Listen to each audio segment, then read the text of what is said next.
Hello guys, तो आज हम बात करेंगे रूसो की प्रमुख रचनाओं के बारे में। रूसो जो पाश्चात्य जगत के प्रमुख विचारक हैं, चिंतक हैं। तो हम देखेंगे कि रूसो ने 1750 ईस्वी से लेकर 1778 ईस्वी तक अपनी कौन कौन सी रचनाएं लिखी हैं। तो सबसे पहले हम बात करते हैं उनकी discourse on the moral effects of the arts and science, जो कि उन्होंने 1751 में लिखी थी। यह पुस्तक निबंध रूप में डिजॉन की अकादमी द्वारा आयोजित निबंध प्रतियोगिता से प्रेरित होकर लिखी गई थी। इस पुस्तक में नैतिकता पर विज्ञान व कलाओं के विकास के प्रभाव का वर्णन किया गया है।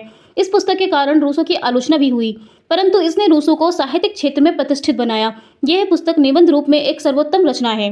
अब हम बात करते हैं रूसो की दूसरी पुस्तक discourse on the origin of inequality, जो कि 1755 में उन्होंने लिखी थी। तो यह पुस्तक रूसो द्वारा द्वितीय निबंध प्रतियोगिता में 1754 में भाग लेने के बाद 1755 में लिखी गई है। इस पुस्तक में निबंध रूप में लिखते हुए रूसो ने बताया कि समाज में विषमता कैसे पैदा हुई। अब हम बात करते हैं उनकी पॉलिटिकल इकोनॉमी की, जो कि उन्होंने 1755 में लिखी थी। फिर आती है उनकी चौथी बुक द न्यू हीरोइज, जो कि उन्होंने 1761 में लिखी थी। फिर हम बात करते हैं उनकी पांचवी बुक की, जो उन्होंने लिखी थी सोशल कॉन्ट्रैक्ट, 1762 में। तो यह पुस्तक राजनीतिक विज्ञान पर लिखी गई एक सर्वोत्तम रचना है। इसमें रूसो ने सामाजिक समझौता की विस्तार पूर्वक विवेचना की है।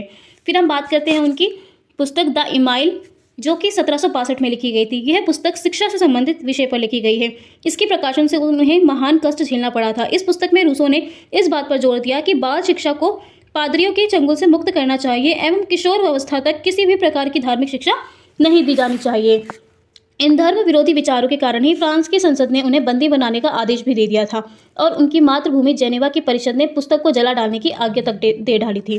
फिर आती है उनकी पुस्तक कन्फेशन, जो कि उन्होंने 1782 में लिखी थी। इसमें रूसो ने अपनी अर्ध विक्षिप्त अवस्था में लिखा और इसके अलावा रूसो ने जो है इसमें सब कुछ कन्फेस किया है। उन्होंने अपने जीवन के बारे में बताया है कि उन्होंने क्या क्या गलतियाँ की, है ना, क्या गलतियाँ की उन्होंने जीवन में, कौन कौन से गलत कदम उठाए, उन्होंने इसमें सब कुछ कन्फेस किया है अपने बारे में।